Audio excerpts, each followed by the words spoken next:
Okay, everybody. Welcome to our evening program tonight. Today we learned a lot about caregivers and the importance of them and the challenges of caregiving. As Dr. Levine said, caregivers are the most undervalued part of the team. So we just want to ask all the caregivers to stand up so we can give you all a round of applause, and that includes caregivers who are also patients. So you might be a patient, but a caregiver for another loved one. So thank you guys all for everything that you do. We also want to take a very brief moment to recognize our pals who could not be here with us tonight, or this whole weekend, I should say. Whether it's because they just physically couldn't travel or because they are no longer with us. One of the things that makes this community so special is how deeply connected we all are to each other, whether we're patients, caregivers, friends, family members, newly diagnosed, NED, on surveillance, on treatment. We are all one very tight-knit community. And even if someone is not here physically right now, they are still part of our community, and we recognize them and we miss them. And I don't know if the live stream is working, but we miss you guys. And for those that we lost, we just really want to recognize that they will continue to live on in our stories and our memories, and we will always be connected. One last thing is appendix cancer patient, he was an ESPN sportscaster, Stuart Scott, once said, "You beat cancer by how you live, why you live, and in the manner of which you live."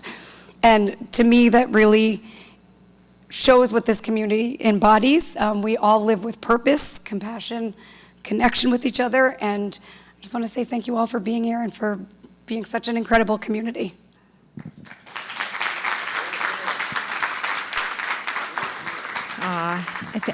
Thank you, Lindsay. And as we remember, people, we learned today that Dr. Brian Logie actually passed away in December, and so many of us did know him, and his expertise, impacted us, and we looked up his obituary, and he remembered pals, and so we also wanted to add him to our list of people that we remember.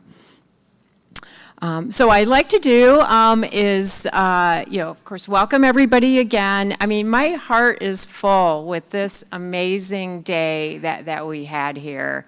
I mean, we couldn't ask for better panelists, better camaraderie, and just all of the fellowship and fun that we shared, last night and today, and more to come this evening. But I wanted to take a few moments just to talk about the impact of PALS and what we do.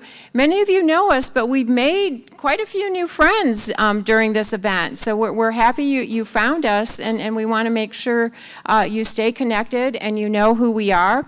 That's a picture of our meetup last year in Scottsdale, so you can see how much fun we had there. And also, before we get into that, do want to thank our sponsors. So we really had a variety of sponsors that did help us, with this event, and we are beyond grateful. And in addition to the sponsors, certainly all of your participation and all of those that volunteered to help pack bags yesterday, register people. We are beyond grateful. But please thank our sponsors as you encounter them here at our meetup. Our mission. So PMP Pals is the world's oldest global volunteer-run organization that gives hope to patients and caregivers with an appendix cancer diagnosis and related conditions like PMP. We were founded in 1998 by our founder, Gabriella Graham. Gabriella was such a force. She really paved the way, for this. She started connecting patients. she got information. Back at that time, there were maybe a dozen or so specialists that, not even. And so she really was a force, fought for patients' rights, advocacy, developed, this network of patients and caregivers with mentoring connections. And she was the start of this wonderful relationship we have with the specialist community. And as evidenced by the panel this morning, the relationship we have with our specialists is indeed special. And it's much appreciated. Before I move on, I do, one person I want to recognize. Bernice was diagnosed in 2001, and Bernice also knew Gabriella, and so I wanted to do a shout out to Bernice, who took the time, she and her husband, to be here.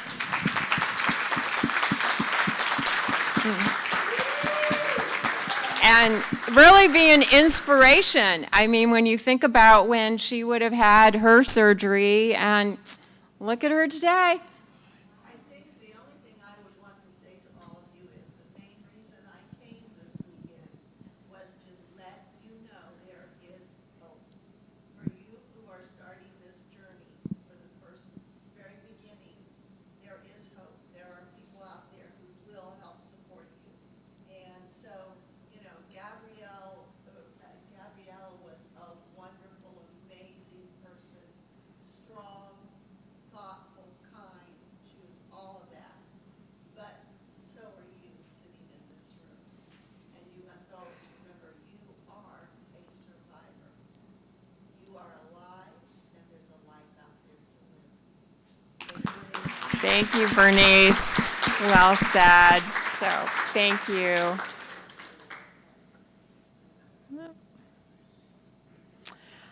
So today, as I mentioned, we're a volunteer-run organization. This is our current board: myself, Charmaine, Mike Weber, Dave Leamer, and Mark McMahon. And Libby, Mark's wife, Libby, is here, and Libby was on our board, really when we relaunched. Mm-hmm. And we have a medical advisory board led by the amazing Dr. Jula Virapong.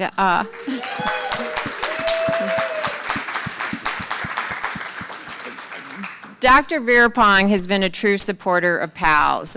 You'll recognize him from coming to several of our meetups, and he's always open anytime we have a question.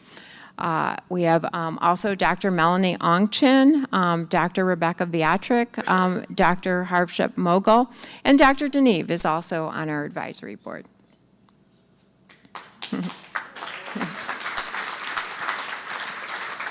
Okay, I would need 100 slides to list every single name. So if your name is not on here, please don't think you're not appreciated.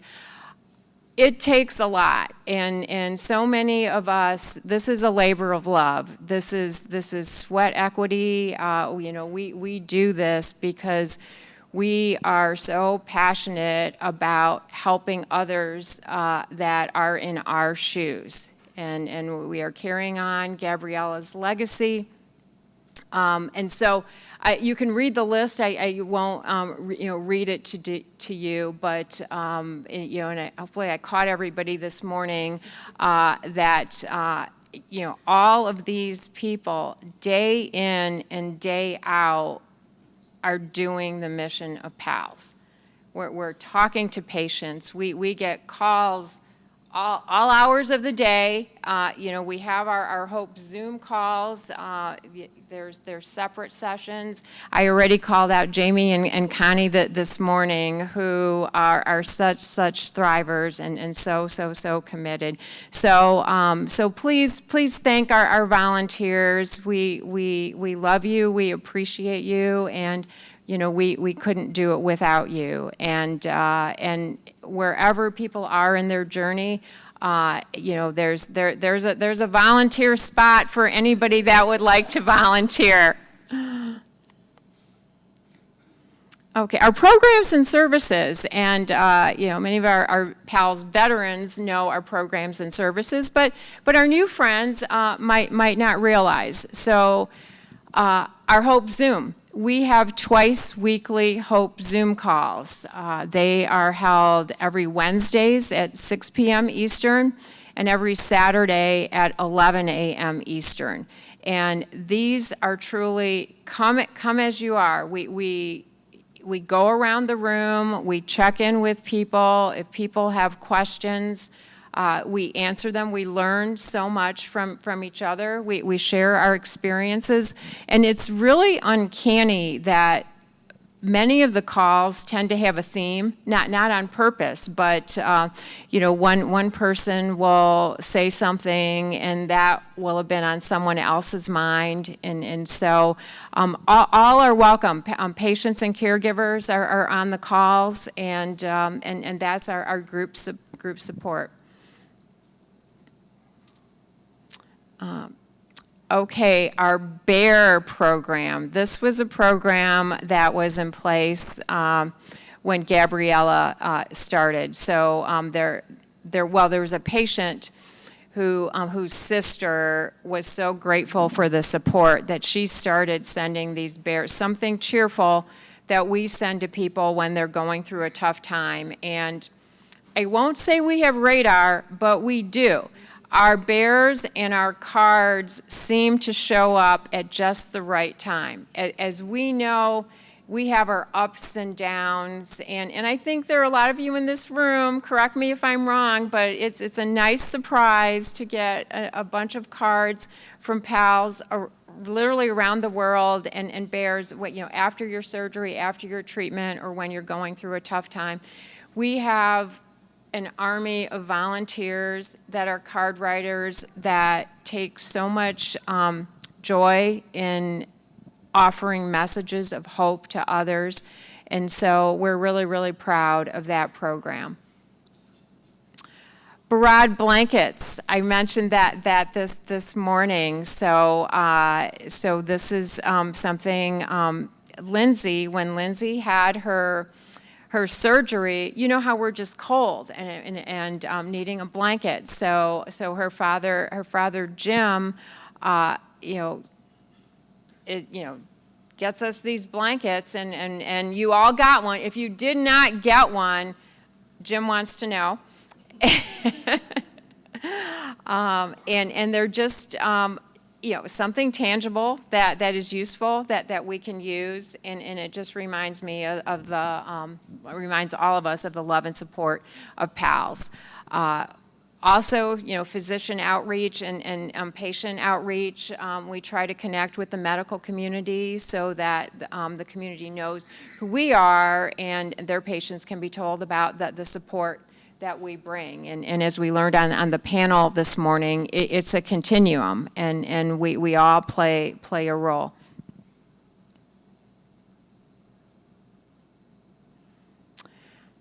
As I mentioned, the one-on-one mentoring, you can send questions to our info, engage with us through our other channels, Facebook, Instagram.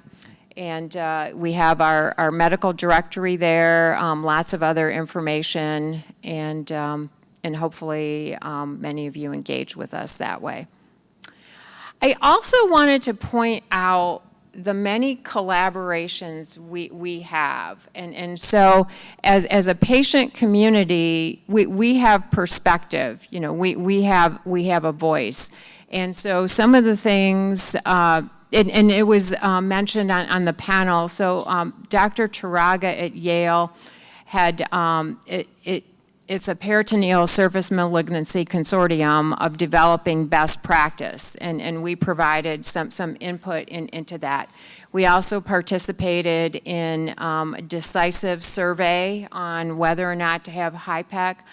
We do some things with the Society of Surgical Oncology. We collaborate with ACPMP, UAB, the University of Alabama at Birmingham Medicine has a CRS HIPEC research survey, and we have patients that are participating. Roberta's going to tell you a little bit more about that later. We also have some connections with Cancer Patients Europe, the Abdominal Cancers Alliance, various other medical institutions, and most recently the SOGI Patient Manifesto. So SOGI, correct me if I'm wrong, Dr. Veerapong, but Peritoneal Surface Oncology Group, Inc., I think. And this is a collection of surgeons. And Dr. Sugarbaker in the early years was instrumental in getting this group together. And it's very similar to the advanced cancer therapies sessions that the surgical oncologists attend that PALS is privileged to represent at. This year, this conference is in Barcelona, Spain, and there's a Spanish patient group there that has, sought input for a patient manifesto. Patient manifesto is a collection of thoughts from the patient perspective to be presented to the attendees at this conference. And I learned from participating in this that the fears, the hopes, the dreams of patients are totally universal. And so this manifesto will get presented, next week in Barcelona, and Charmaine and I are representing PALS at that, and I did have a preview of a couple of things, and so this is the message of the manifesto, that it's born from those impacted by peritoneal malignancies, and it's an invitation to learn, listen, and work together. And by that work together, it means the patient community and the medical community. Build awareness, expand access, and foster compassion. Ensure no one feels invisible or alone, and guarantee that everyone has the right to timely care, expert treatment, and dignity. And there are 6 primary areas of focus that are in there: global awareness and education, early and accurate diagnosis, timely access to expert care, equity and access to clinical trials, research and innovation, psychosocial support, and quality of life. And I will tell you that the voices of so many in our PALS community are, filtered into the manifesto, and we'll continue to share this information, and this is intended to be a living document in terms of really formalizing what are our priorities, what do we need as a patient community. So I wanted to make sure everyone was aware of our participation in this, and certainly thank all those that provided input or testimonials or some PALS living life, patients living life pictures that will be presented there. Okay, our impact, and this is an estimate, but our impact is huge. I mean, we're predicting 90 Hope Zoom meetings for the year. That's a lot. As I said, we're twice a week. We do have some holiday breaks here and there. When we do the math, over 1,700 Hope Zoom attendees. It's probably higher, but so these are conservative estimates. Over 1,300 cards written for over 70 PALS, so far this year. 50 bear sent, but fact check me, it's probably more the bears and the blankets. And the amazing thing, as I also mentioned this morning, since our Barad blanket program started, over 300 blankets have been sent. Amazing, thank you.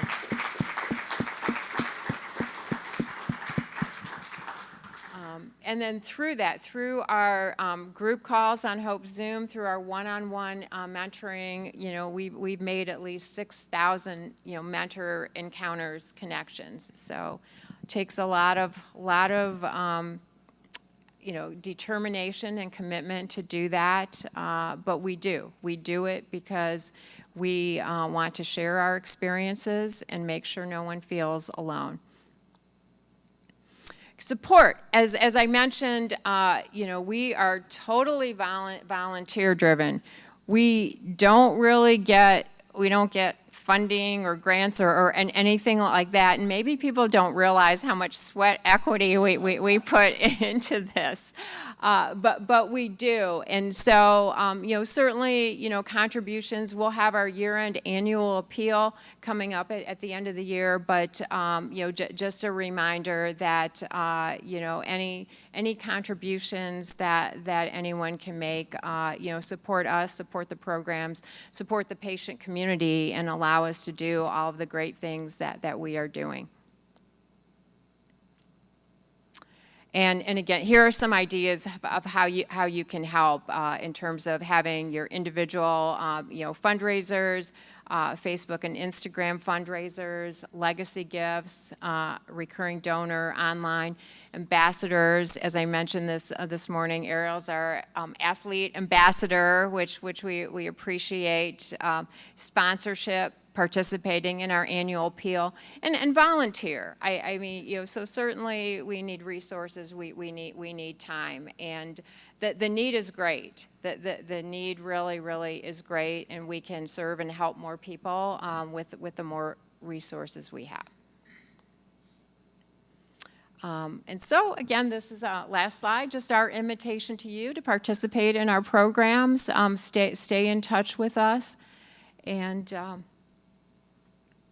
that is the end. But my heartfelt thanks for everyone being here. I mean, I say this on Hope Zoom, but it's so true. You are all in my hearts. I love you all, and anything we can do to make a difference, we are here.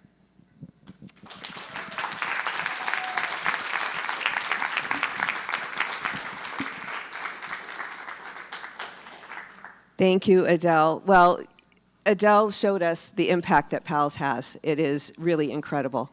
And I'd like to share with you a really exciting project that I've been privileged to participate in, along with another pal, Mary, over there. We serve on a patient advisory board to Dr. Kopecki, who's won a grant to study and survey folks that have this disease who've had CRS and HIPEC and collect their experiences and collate all of that to put it into materials that will be distributed nationwide to all brand newly diagnosed people. So you know how we're on a Hope Zoom and we always get one or two people, I've just been diagnosed, oh my God, what do I do, where do I begin? And we flood them. Well, now everybody in this room, has the opportunity to contribute those same thoughts that we do on the Zoom to materials that will be distributed nationally. So everybody's got on their table some little cards. There's a QR code. And you don't need to do it now because it will take you a few minutes. But if you're not familiar with how to use a QR code, talk to a neighbor, find somebody else. There is not one card for every person, but if you can share, or one per household, it's both for caregivers and for patients. The request is use the QR code and fill out the survey. All that will go into her project, and we will together, again, on the patient side of things as we contribute, and we'll put together these materials and distribute them to doctors and surgeons and wherever they're needed across the nation. Huge impact, and I'm so privileged to be a part of it. With that, thank you for participating. I really beg all of you to follow through and use the code and later do that. That said, we have concluded these announcements, and it's dinner time. So we have our buffet in the same spot as before. We have our cash bar. We have sodas in the back, and time to enjoy a nice meal and have fun. Until the speaker in a little bit, thank you.